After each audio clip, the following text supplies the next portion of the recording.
Halo teman-teman semua. Kali ini kita akan bahas materi tentang traffic, conversion, dan juga pricing. Sebelum itu, kita akan kenalan dulu dengan saya dan saya sendiri, Dodi Rinandi. Saya banyak handle di dunia e-commerce, digital marketing, web commerce, dan juga di dunia marketplace. Itu lebih dari 10 tahun, teman-teman. Jadi dengan experience ini, saya akan share beberapa hal dan strategi. Mudah-mudahan ini bermanfaat untuk teman-teman semua dan kita bisa belajar bareng tentang hal ini. Oke teman-teman, nah materi kali ini kita akan bahas ada 4 fokus.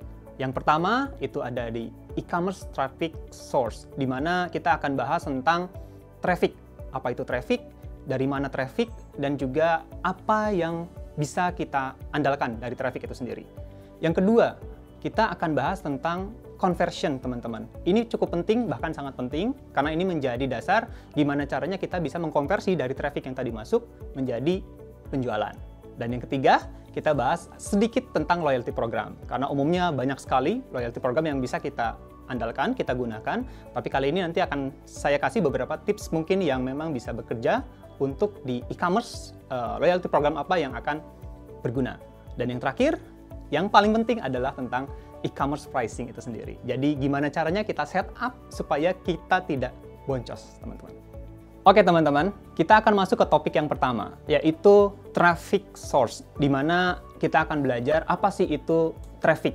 Traffic itu mirip lalu lintas. Teman-teman bisa bayangin, kalau kita jualan seperti di mall gitu ya, kita juga akan lihat seberapa banyak lalu lintas yang ada, orang-orang yang ada di mall itu sendiri, dan seberapa banyak orang yang masuk ke toko kita yang ada di mall. Jadi traffic itu mirip kurang lebih seperti itu kalau kita bicara dunia offline. Nah di online, kita juga akan belajar banyak bahwa traffic itu sangat penting teman-teman. Kenapa? Karena dengan adanya traffic, banyak hal yang kita bisa explore, termasuk siapa sih kita punya dari target market.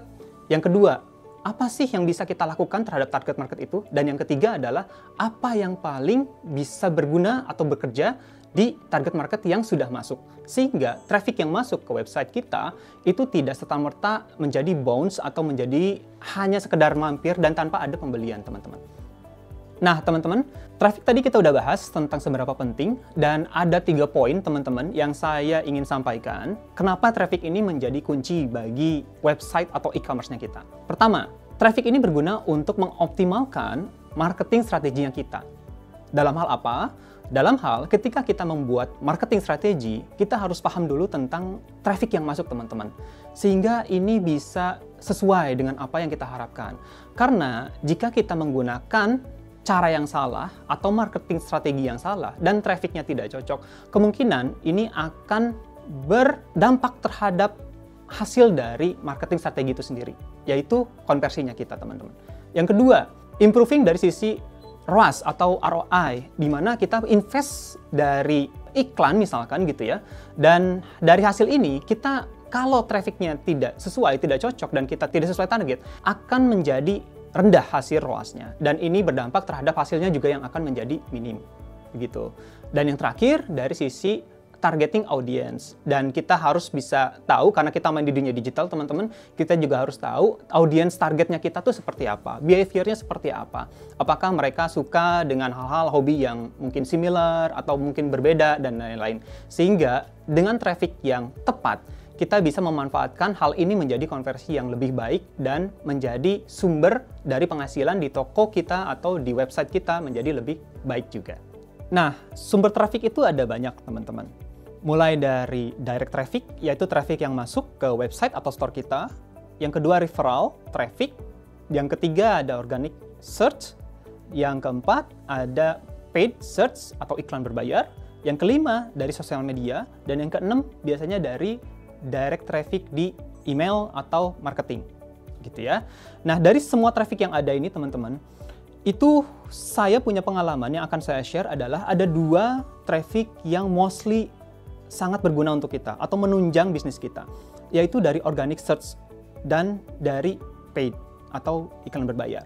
Kalau kita bicara e-commerce, teman-teman, 2 hal ini yang paling sering saya gunakan atau saya manfaatkan untuk memberikan sumber traffic yang tinggi. Teman-teman bisa bayangkan, kalau misalkan kita punya toko gitu ya, terus kita banyak traffic yang masuk dan kita bingung traffic source-nya itu apa saja. Nah, teman-teman bisa manfaatkan dua hal ini dulu, yaitu menggunakan organik yang ada di website atau di e-commerce-nya. Yang kedua, menggunakan paid atau yang berbayar, iklan dari e-commerce-nya itu sendiri. Sehingga kita bisa lebih fokus untuk bisa mendapatkan hasil yang lebih baik. Nah, teman-teman, ini yang menarik. Kita masuk ke formula atau rumus sederhana di dunia digital atau e-commerce. Rumusnya apa sih? Rumusnya cuma 3 hal, teman-teman. Rumusnya yang pertama ada di traffic, yang tadi kita sudah bahas panjang lebar. Yang kedua ada di konversi. Dan yang ketiga, purchase atau hasilnya, GMP. Gitu ya. Nah, traffic, rumusnya adalah traffic dikalikan dengan konversi menjadi sebuah result atau hasil penjualan. Terlihat sederhana teman-teman, tapi banyak runtutannya yang harus kita pahami. Pertama, ketika trafficnya tinggi atau trafficnya masuk, itu ada pengalinya yaitu konversi. Kita anggap di sini dengan mudahnya trafficnya angkanya 5.000 teman-teman. 5.000 dikalikan dengan konversi persentasenya. Kita anggap paling mudahnya 5% conversion rate-nya. Terus akan menghasilkan sebuah penjualan atau omset yang masuk ke toko kita. Jika kita gunakan rumusnya menjadi 5.000 dikali 5%, kurang lebih sekitar 250 buyer gitu ya, atau purchase gitu ya, yang terjadi di toko kita. Nah, kita anggap basket size-nya atau average order size-nya, value-nya itu kurang lebih di angka 100.000, berarti tadi 250 buyers itu dikalikan dengan basket size-nya 100.000, kurang lebih 25 juta, teman-teman. Itu income yang masuk ke toko kita. Nah, kita bayangkan dengan rumus yang tadi, kita naikkan conversion rate-nya teman-teman, angkanya cuma 1% aja. Jadi traffic-nya kita anggap sama, kita coba benahi dari sisi conversion rate-nya. Dari rumus tadi kita tambahkan conversion rate-nya menjadi 6%, karena naik 1%. Nah, dampaknya teman-teman, kita kalikan menjadi buyers-nya adalah 300 buyers atau 300 purchase gitu ya yang masuk ke toko kita. Dikalikan lagi dengan kita anggap juga masih sama average value-nya yang order itu di angka 100.000. Value total yang masuk ke toko kita sudah menjadi 30 juta teman-teman. Itu which is naik kurang lebih 20% hanya dengan menaikkan 1% dari conversion rate. Nah, inilah strategi yang akan kita gunakan atau kita pikirkan sehingga kita tahu bahwa menaikkan conversion rate itu sangat berarti menggenerate kurang lebih 20% penjualan di toko kita ketika kita hanya menaikkan 1%. Tapi ini nggak mudah teman-teman karena banyak tantangannya dan kita akan bahas sedikit tentang gimana caranya menaikkan traffic dan juga menaikkan conversion rate sehingga toko kita bisa menghasilkan income yang lebih baik. Oke, kali ini seperti yang tadi saya sudah janjikan, kita akan bahas gimana sih naikin traffic dan juga konversi sehingga toko kita memberikan dampak income yang lebih baik atau besar. Yang pertama teman-teman, itu dari SEO, best practice-nya sendiri. Jadi kalau kita main di dunia website, digital, dan juga e-commerce tentunya, ada yang namanya search engine gitu ya, optimization. Search engine ini berbeda dengan yang ada di Google kalau kita main e-commerce. Jadi search engine ini adalah organic search yang disediakan oleh platform itu sendiri gitu ya, dari marketplace itu sendiri. Nah, gimana caranya kita menang teman-teman? Win the battle di result search engine-nya gitu. Nah, nanti kita akan bahas detailnya. Yang kedua, PPC advertising teman-teman, yaitu dengan mengoptimalkan pay per click-nya atau budget iklannya yang kita sudah invest di paid ads yang ada di marketplace sehingga memberikan ROAS atau ROI yang cukup tinggi ke bisnis kita gitu ya. Yang ketiga, dari konten marketing teman-teman.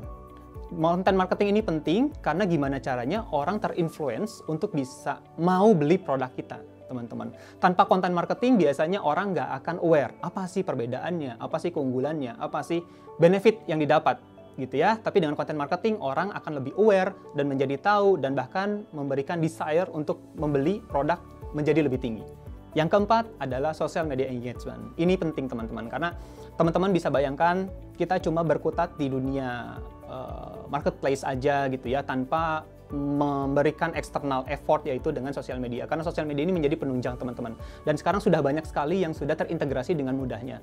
Jadi seperti CPAS itu menjadi salah satu faktor yang bisa kita manfaatkan untuk kita bisa generate more traffic ke websitenya kita atau ke kita punya toko.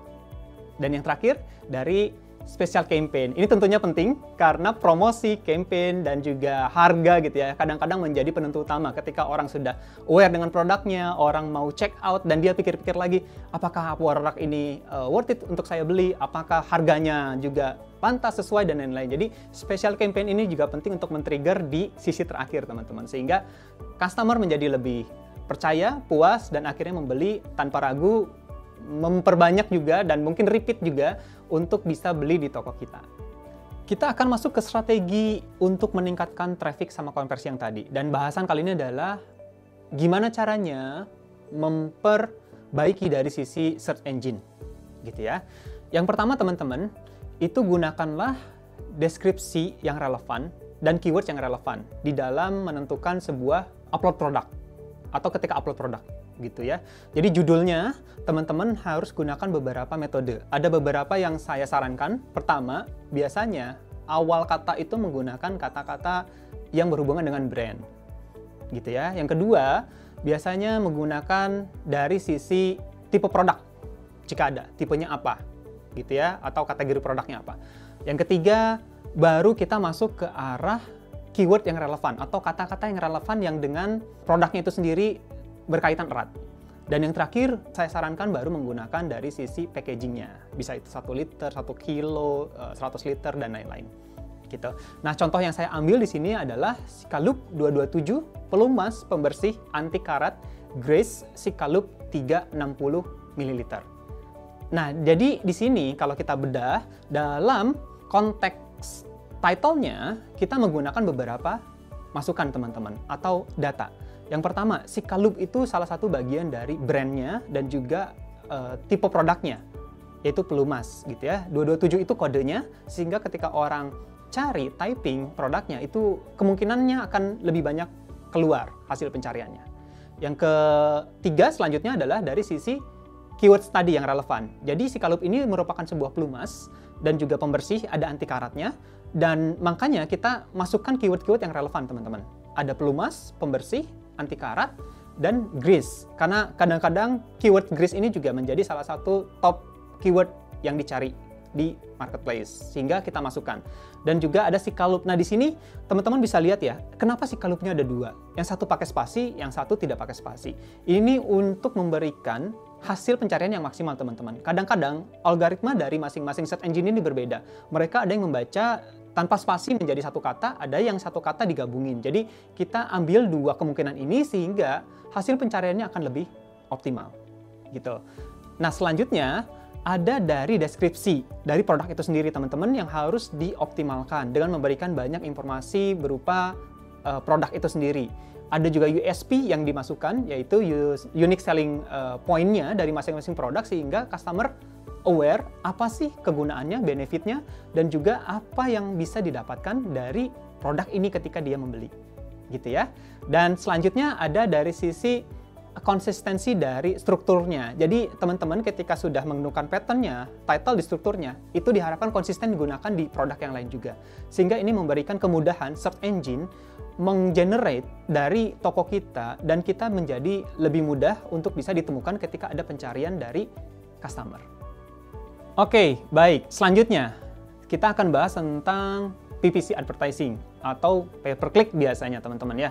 Nah, di sini saya akan bahas sedikit tentang gimana caranya kita mengoptimalisasi dari sisi iklan yang kita sudah invest di marketplace. Saat ini, biasanya umumnya banyak tipe iklan yang hadir di marketplace itu sendiri ya. Ada yang iklannya iklan toko, ada yang iklannya iklan produk gitu ya. Ada yang rekomendasi produk dan macam-macam. Tapi umumnya, teman-teman, itu menggunakan bidding atau menggunakan namanya kita budgeting gitu ya, sehingga di awalan kita harus membudgetkan berapa spend iklan yang akan kita set up untuk beberapa keywords gitu. Nah, yang paling penting di sini teman-teman adalah estimasikan budgetnya sesuai dengan budget iklan teman-teman dulu. Dan saya sarankan ini tidak langsung besar, teman-teman, sehingga kita ada learningnya dari awal. Jadi tidak langsung ke angka yang besar supaya kita bisa dapat keyword stop atau menjadi yang utama. Saya saran sih nggak seperti itu. Tapi pertama-tama ada rekomendasi biasanya dari marketplace itu sendiri, dan kita bisa follow ketika itu masuk ke kita punya budget. Tapi saat ini kita harus mengkalkulasikan produk apa yang menjadi generate produk dari toko kita. Jadi ketika kita punya limitasi di budget, kita harus generate produk-produk yang memang bisa menghasilkan income di toko kita. Jadi nggak semua produk harus diiklankan, teman-teman. Jadi boleh dipilih dulu produk-produk yang memang mempunyai income yang bagus di toko kita, sehingga kita bisa generate untuk bisa dapetin hasil yang lebih maksimal. Setelah itu baru nanti pelan-pelan kita bisa masukkan satu produk lain yang mungkin bisa menjadi tambahan di iklannya, gitu ya. Nah, terkait dengan budgeting, hal yang perlu diperhatikan adalah menggunakan A/B testing, teman-teman. Di awal, saya selalu menggunakan A/B testing. A/B testing ini adalah kita running iklannya secara bersamaan, di waktu yang bersamaan kalau bisa, atau enggak di waktu yang berbeda, tapi dengan durasi yang sama, teman-teman, dengan strategi yang berbeda. A/B testing ini berarti A strategi dan B strategi. Artinya kita gunakan strategi A dan strategi B. Setelah itu kita akan gather informasinya dan kita akan compare. Mana yang memberikan hasil yang baik, teman-teman. Jadi, kalau misalkan kita punya strategi A, kita implement dengan durasi yang sama, dan strategi B kita implement juga dengan strategi yang sama, bidding yang sama, sehingga kita bisa tahu resultnya mana sih yang bagus. Nah, A/B testing ini biasanya kita lakukan di awal-awal, ketika kita mau tahu mana yang paling efisien. Ketika kita sudah dapat resultnya, kita akan tahu bahwa A ini lebih baik, makanya kita akan gunakan A untuk kedepannya. Gitu ya. Jadi, A/B testing ini penting untuk kita bisa gunakan di awal ketika kita ingin tahu strategi mana yang memang bisa kita optimalkan di iklan kita atau di toko kita. Terus, ads keywords ini penting juga, teman-teman. Jadi waktu setup di awal, teman-teman harus memilih keyword-keyword yang relevan. Dan kadang-kadang ada yang bertanya, keyword yang relevan itu seperti apa? Nanti teman-teman bisa cek ya, umumnya kalau kita main marketplace, itu ada rekomendasi keywords. Tapi nggak semua keywords itu benar-benar relevan biasanya, karena menggunakan search engine aja dari mereka yang mereka pikir ini relevan. Makanya kita harus manually edit dan cek apakah keywords ini benar-benar relevan terhadap produk yang akan kita iklankan. Jadi teman-teman bisa cek juga berkala nantinya, monitoring berkala nantinya, apakah keyword-keyword yang nanti sudah diselect ini benar-benar menghasilkan income yang baik atau performance yang baik. Karena kalau tidak, ini teman-teman wajib untuk bisa di replace atau coba diolah lagi. Apa yang salah? Apakah biddingnya yang terlalu rendah, atau bahkan dari sisi traffic source dari keywords ini sendiri yang mungkin tidak menghasilkan. Jadi harus dicek berkala sehingga dari iklan yang kita spend itu bisa kita monitor dan kita bisa tahu kondisinya seperti apa. Karena iklan ini benar-benar dinamis, teman-teman, dan ini bisa berubah-berubah, bahkan sangat cepat berubahnya. Jadi minimal teman-teman seminggu sekali bisa cek intervalnya untuk iklan yang sudah diiklankan, apakah menghasilkan hasil yang positif, yang sesuai yang kita harapkan ROAS-nya, atau bahkan negatif atau kurang baik. Gitu. Ketika kurang baik ya kita akan improve. Ketika sudah baik mungkin akan kita tambahkan dengan yang tadi ya, biddingnya kita naikin, dan juga ada beberapa hal keywordsnya kita tambahin sehingga hal-hal yang berkaitan dengan iklan ini menjadi lebih optimal.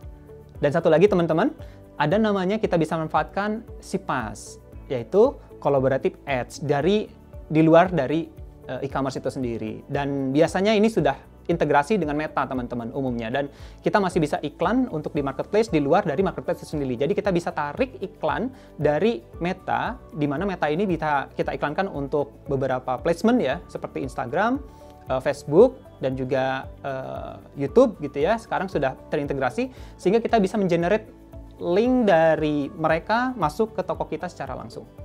Jadi manfaatkan iklan ini dan kita bisa optimalkan hal ini sehingga kita bisa memberikan hasil yang maksimal untuk toko kita.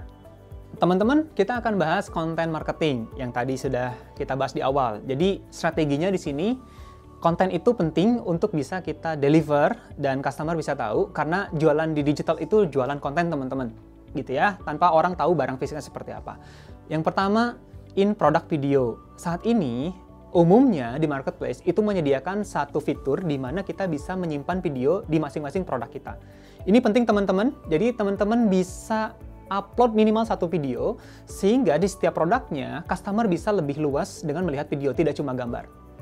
Bisa seperti melihat cara aplikasi misalnya, bisa seperti melihat benefit misalnya, bisa melihat gimana caranya merangkai dari sebuah produk gitu ya. Dan bisa juga melihat gimana caranya fitur-fitur dari produk itu sendiri. Jadi ini penting teman-teman harus manfaatkan. Jadi di setiap produknya wajib untuk mengupload satu video. Biasanya durasinya nggak panjang, tapi kita bisa merge ke video yang singkat dan ini bisa memberikan efek yang sangat baik. Bahkan di bisnis saya, di beberapa bisnis yang saya handle, itu bisa ningkatin 20-25% dari penjualan teman-teman ketika produk ini pakai video sama yang tanpa video. Selanjutnya, ada di feeds short video yang ini sekarang sudah mulai happening ya di marketplace dan kita harus juga memanfaatkan hal ini teman-teman. Marketplace memberikan fitur ini tuh tidak serta-merta hanya fitur gitu aja teman-teman. Jadi ada reasonnya, ada alasannya, ada juga benefitnya. Jadi teman-teman bisa manfaatkan sehingga followers teman-teman itu bisa tahu di mana video-video yang di-upload, short video yang di-upload itu memberikan edukasi, informasi, tips, dan juga memberikan wawasan. Sehingga mereka lebih aware tentang produk, bahkan mau share, bahkan bisa komen, bahkan bisa langsung beli gitu ya. Jadi ini dimanfaatkan untuk bisa di-upload regularly untuk short video yang ada di marketplace. Selanjutnya, dari produk image teman-teman. Tadi kita bahas video, sekarang image-nya. Nah teman-teman, sekarang banyak brand atau penjual yang sudah mulai sadar bahwa image ini penting. Jadi, ketentuannya bahkan sudah banyak yang menerapkan standar image yang mereka gunakan. Dulu, mungkin kalau kita ke belakang, 5 tahun ke belakang di marketplace, itu banyak sekali yang menjadi tantangan ketika kita upload produk, teman-teman. Karena apa? Waktu image-nya itu mereka harus berlatar putih, mereka harus clear, dan lain-lain. Nah, sekarang justru kebalik. Mereka memberikan banyak kebebasan, mungkin lebih luas ya, dan ini memberikan benefit untuk kita untuk bisa mengeksplor apa yang kita ingin standarisasikan di sebuah bisnis kita. Gitu. Nah, jadi saat ini manfaatkan hal ini teman-teman, berikanlah USP terbaik, berikanlah hal yang terbaik, tampilkanlah di depan di image-nya sehingga customer bisa lebih mudah mengerti tentang produk kita. Saran saya, minimal upload ada 4-5 image teman-teman di setiap produknya. Nah, di masing-masing image ini kita gunakan untuk ketentuan-ketentuan yang sudah kita standarisasi. Misalkan, page pertama itu informasi tentang USP, teman-teman. Jadi, unique selling produknya kita disampaikan di page pertama. Di page kedua atau di image kedua, baru kita sampaikan tentang cara penggunaan dari produk. Kalau itu produk yang memang harus digunakan dengan cara-cara tertentu ya. Atau cara merakitnya, kalau produk ini produk yang dirakit dan lain-lain. Yang ketiga, mungkin lebih ke benefit detailnya teman-teman. Kalau misalkan ada, kita bisa explore lebih tinggi lagi. Atau hasil pasangnya teman-teman, hasil aplikasinya itu boleh. Yang keempat, baru ke arah size, warna, cara, dan mungkin kelengkapan gitu ya. Ini bisa dieksplor di sana. Yang kelima ini optional, tapi bisa juga dari sisi warna produk dan juga dari sisi benefit atau hal-hal yang memang punya benefit lain yang kita mau sampaikan. Seperti promosi, adanya pembelian bundling, dan lain-lain itu bisa dilakukan di sana. Jadi manfaatkan di produk image-nya teman-teman, jangan sampai slotnya ini kosong dan kita nggak kasih benefit apa-apa ke customer. Yang terakhir, di konten ini, yang paling sekarang lagi happening adalah di live streaming teman-teman. Tapi ini nggak semua brand bisa lakukan karena banyak hal yang harus di-prepare. Dan kalau bisa memang regularly lakukan live streaming supaya hal ini bisa memberikan dampak positif juga ke bisnis kita. Saat ini kita akan bahas sedikit tentang konversi teman-teman. Tadi banyak hal tentang traffic, konten gitu ya. Sekarang konversi. Nah, konversi ini berarti gimana caranya orang yang sudah masuk membeli dan menjadi lebih banyak pembelian. Bisa itu upsell, cross-sell, dan juga bisa jadi basket size-nya yang naik. Nah, hal pertama teman-teman yang harus diperhatikan dari sisi product review sama rating. Teman-teman mungkin sekarang sudah aware ya, tahu, sadar bahwa algoritma organik dari marketplace itu biasanya mengutamakan produk yang memiliki rating sama review yang tinggi, banyak, dan juga baik. Gitu. Nah, ini menjadi concern teman-teman. Teman-teman bisa lakukan gimana caranya produknya kita bisa mendapatkan produk review rating yang positif dari setiap pembelian. Strateginya banyak teman-teman, tapi satu hal yang saya lakukan dan saya bisa kasih tipsnya, dan itu bekerja di bisnis saya dulu di elektronik adalah teman-teman bisa kasih namanya small gift. Jadi hadiah kecil itu nggak usah disampaikan, dikasih di sana, dimasukin ke dalam sebuah produk dan diberikan satu thanks card teman-teman. terima kasih sudah berbelanja, bla bla bla bla bla bla, dan jika Anda puas, Anda bisa memberikan rating bintang 5 di produk kita. Surprisingly, ini bekerja teman-teman. Jadi, saya share sedikit, dulu saya di elektronik itu jualan salah satunya Magicom. Dan saya dapat satu produk gift gitu ya dari vendor, itu centong nasi teman-teman. Dan itu ada ribuan. Sampai orang gudangnya tanya, ini centong nasi mau diapain, mau dikeluarin? Akhirnya saya manfaatkan untuk saya kasih gift teman-teman. Centong nasi aja. Dan itu menjadi foto di setiap produk review dan rating. Dan syukurnya itu menjadi bintang 5 dan rating kita naik gara-gara centong nasi. Jadi teman-teman bisa anggap ini sebuah hal yang mungkin remeh, tapi bagi mereka sebuah gift, small gift, hadiah, dan itu di luar ekspektasi mereka, itu menjadi sebuah penghargaan dan hal yang benefit tersendiri.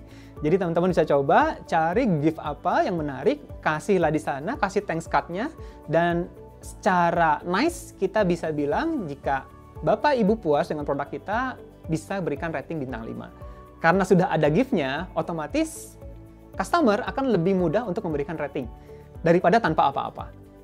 Yang kedua, dari sisi customer, foto, dan media ini penting teman-teman untuk memberikan proof dari setiap review. Karena kadang-kadang orang melihat sebelum membeli, itu melihat rating sama review dulu teman-teman. Ini menjadi habit. Dan ini menjadi sebuah hal yang normal ketika kita belanja dan aware di dunia digital. Karena mereka mau lebih tahu apa sih experience dari orang yang sudah beli. Bahkan foto aslinya tuh kayak gimana. Kadang-kadang ada yang orang ragu ketika mau beli, cocok ya, harganya cocok, semuanya cocok. Pas lihat rating reviewnya nggak ada foto dari pembeli. Ini memberikan satu hal yang kurang baik ya ketika orang sudah mau beli dan ada hal yang kurang, kita harus hilang penjualan gara-gara rating kita tanpa ada fotonya. Jadi seperti yang tadi kita singgung, teman-teman bisa kasih thanks card dan umumnya review dan rating yang saya masuk, kalau kita bicara tadi kasusnya dari centong nasi, itu foto centong nasi teman-teman, gitu. Nah, tapi di sini mereka pun memfoto dengan produk-produk yang sudah dibeli, sehingga itu memberikan trust kepada customer untuk bisa beli dan tanpa ragu untuk bisa membayar. Kalau beli aja, check out aja tanpa bayar, biasanya akan hilang ya, mereka akan hilang. Tapi di sini kita harapkan mereka bisa juga membayar dan itu menjadi income yang lebih baik. Nah, yang terakhir adalah di responsive seller support-nya. Jadi teman-teman bisa bayangin, sekarang di Seller Center itu sudah ada minimal respon yang harus kita lakukan. Rata-rata biasanya mereka mencantumkan di bawah 5 menit atau 2 menit. Nah, jadi teman-teman bisa bayangin ketika orang belanja gitu ya, dan respon kita lama, bahkan misalkan respon kita ada yang di atas 5 menit, bahkan mungkin di atas 1 jam gitu ya. Teman-teman bisa bayangin orang yang mau beli ini udah keburu hilang duluan. Jadi teman-teman di sini harus bisa aware bahwa support yang responsif ini penting teman-teman. Dan bahkan 2 menit itu sudah harus dijawab untuk chatnya. Ada auto reply chat tapi kadang-kadang itu bisa berguna, kadang-kadang ada yang mau di-assist dengan human teman-teman. Jadi harus dipikirkan strateginya, kombinasi antara respon chat yang menggunakan bot sama respon chat yang menggunakan admin, orang, itu harus dikombinasikan teman-teman. Jadi ada FAQ di situ yang harusnya lebih detail, tapi ketika FAQ ini tidak mencakup apa yang diinginkan, ini bisa dibalas oleh admin sehingga customer bisa lebih puas dan bisa langsung check out, beli, dan belanja di toko kita. Oke, segmen sekarang kita akan bahas tentang loyalty program, teman-teman. Mungkin teman-teman sudah banyak yang menggunakan ya loyalty program atau program loyalty supaya customer ini bisa loyal terhadap toko atau bisnis kita.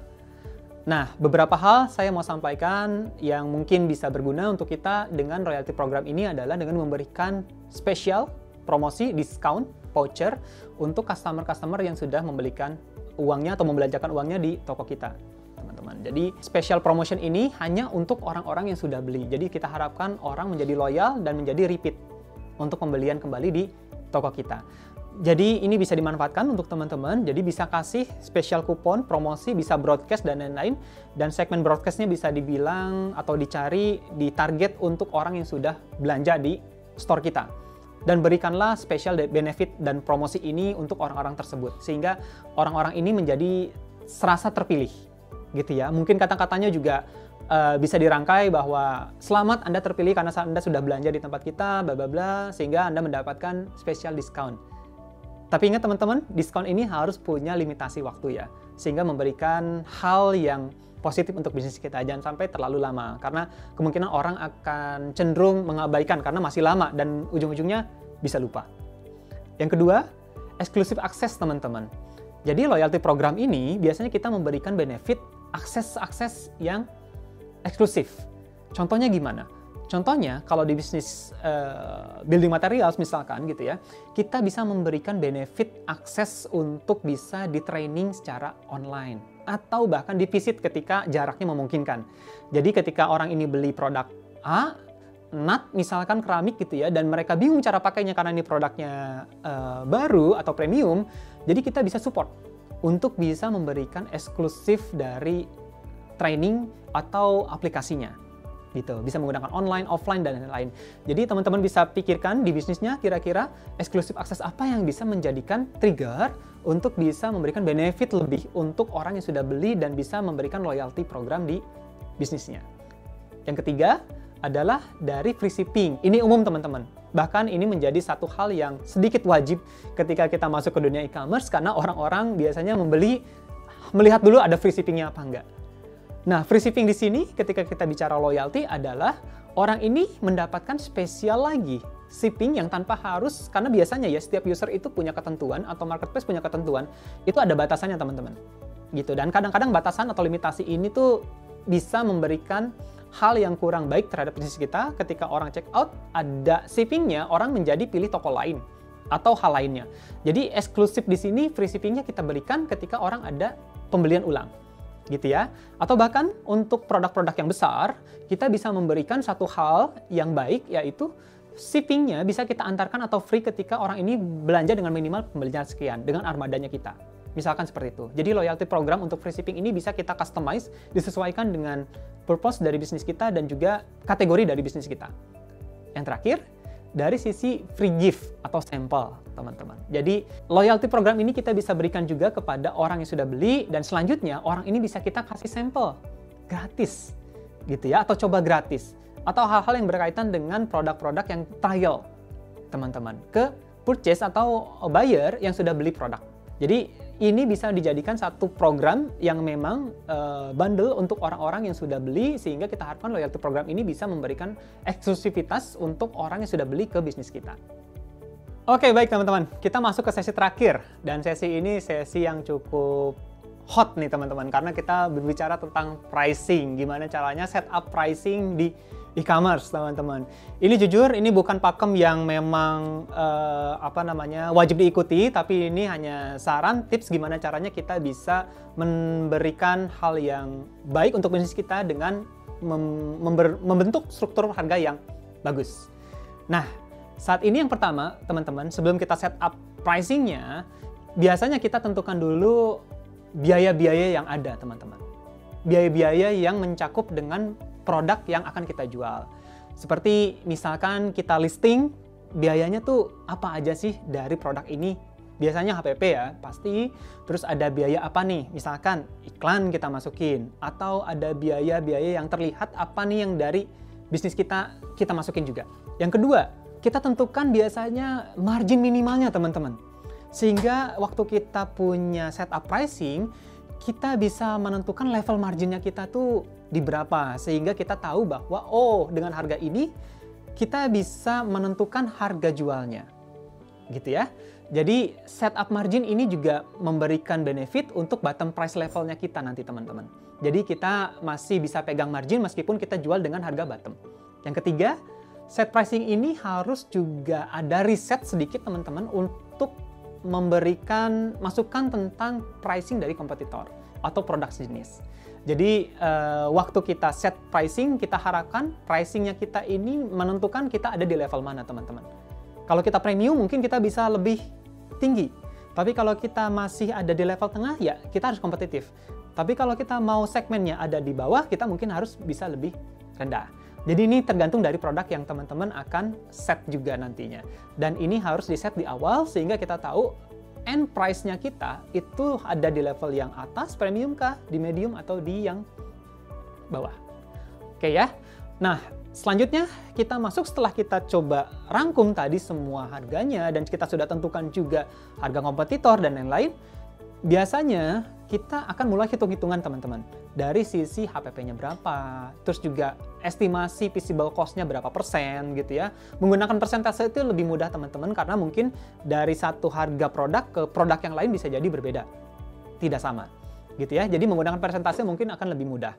Tergantung dari strategi teman-teman. Tapi saya sarankan menggunakan persentase akan lebih mudah karena kita bisa generate banyak produk sekaligus. Dan kita tentukan itu di awal. Yang di sini kita contohkan adalah feasible cost-nya sekitar 20% teman-teman. Dengan HPP-nya atau harga dasarnya di 100.000. Terus margin levelnya anggap kita akan menggunakan 10%. Gitu ya. Jadi di sini kita sudah include 30% dari HPP. Terus bottom price levelnya kita bisa lihat di sini contohnya adalah 100.000 ditambah 30%-nya yaitu 130.000. Nah, ini bottom price-nya kita, di mana kalau kita jual dengan harga terendah ini, kita masih ada margin di angka 10% tadi. Nah, setelah ini teman-teman juga harus bisa lihat dari tadi ya, harga di marketnya. Apakah mau di harga level premium, di middle yang notabene bisa bersaing, atau di harga yang di bawah dari kompetitor. Nah, setelah kita tentukan ini, kita bisa tentukan langsung ke end price strateginya teman-teman. Saya biasanya tentukan ada 4 level. 4 level ini untuk kita memberikan kemudahan ketika kita join campaign, ketika kita ada promosi, ketika kita mau set up pricing di market, sehingga kita sudah punya layering. Yang pertama biasanya untuk di price list, itu teman-teman persentasenya bisa rubah sesuai dengan kebutuhan. Saya sarankan di sini contohnya adalah 40% teman-teman. Jadi dari harga 130.000 itu kita up 40% untuk sebagai price list level. Yang kedua, kita turun lagi ke price list level kedua atau layer kedua, itu ada di slash price atau harga coret teman-teman. Atau diskon toko ya biasanya. Itu di angka 25% dari harga yang awal tadi. Terus marginnya kita juga sudah set up, berarti ada margin lebih di sini. Jadi kemungkinan kita bisa subsidi silang nantinya untuk strategi marketingnya kita. Terus ada harga layer ketiga, ada di flash sale, di mana kita up 20% teman-teman. Dan ada harga campaign yang kita up 10%. Jadi teman-teman bisa lihat di sini, struktur price-nya kita sudah kita set up. Sehingga teman-teman di lapangan, atau admin, atau siapapun nanti PIC, itu akan lebih mudah untuk bisa menentukan, oh saya sedang flash sale, saya gunakan harga flash sale. Oh saya sedang campaign, saya gunakan harga campaign. Karena kadang-kadang ketentuan dari marketplace teman-teman, itu mengharuskan kita harganya lebih rendah dari harga 30 hari terakhir. Dan ini menjadi problematik ketika kita tidak punya pricing level di segmen end user teman-teman, atau di layering yang 4 ini. Karena itu akan mempersulit kita untuk menentukan harga kita nih udah mudah nih, udah murah nih, ini nggak bisa lagi ke bawah, sehingga mempersulit kita untuk bisa ikutan campaign. Tapi dengan level price ini, minimal kita bisa submit di masing-masing campaign sesuai dengan level layernya.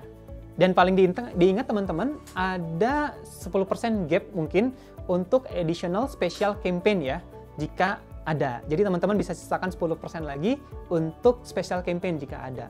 Misalkan ada anniversary dari tokonya teman-teman atau lain-lain, itu teman-teman bisa atur strateginya dengan ketentuan masing-masing. Gitu ya. Dan yang paling diingat teman-teman di sini adalah penentuan harga ini itu banyak faktor teman-teman. Jadi di sini hanya contoh sehingga teman-teman bisa terbuka bahwa strategi pricing ini kita harus gunakan untuk mempermudah kita menjalani bisnis e-commerce. Tapi faktor-faktor lainnya itu sebetulnya banyak teman-teman, yang teman-teman mungkin berbeda bisnis, beda faktornya. Jadi tentukan masing-masing, ini guideline-nya, mudah-mudahan ini bisa bermanfaat sehingga bisnis kita bisa menghasilkan potensi optimal dari setiap penjualan yang ada. Oke, baik teman-teman, itu tadi materi yang sudah saya sampaikan. Mudah-mudahan ini bermanfaat untuk teman-teman dan ini bisa menjadi pembelajaran bareng-bareng sehingga kedepannya kita bisa memaksimalkan potensi dari toko kita dan kita bisa memanfaatkan potensi yang ada, belajar bareng, dan mendapatkan hal yang baik yaitu penjualan yang maksimal. Terima kasih, sampai jumpa.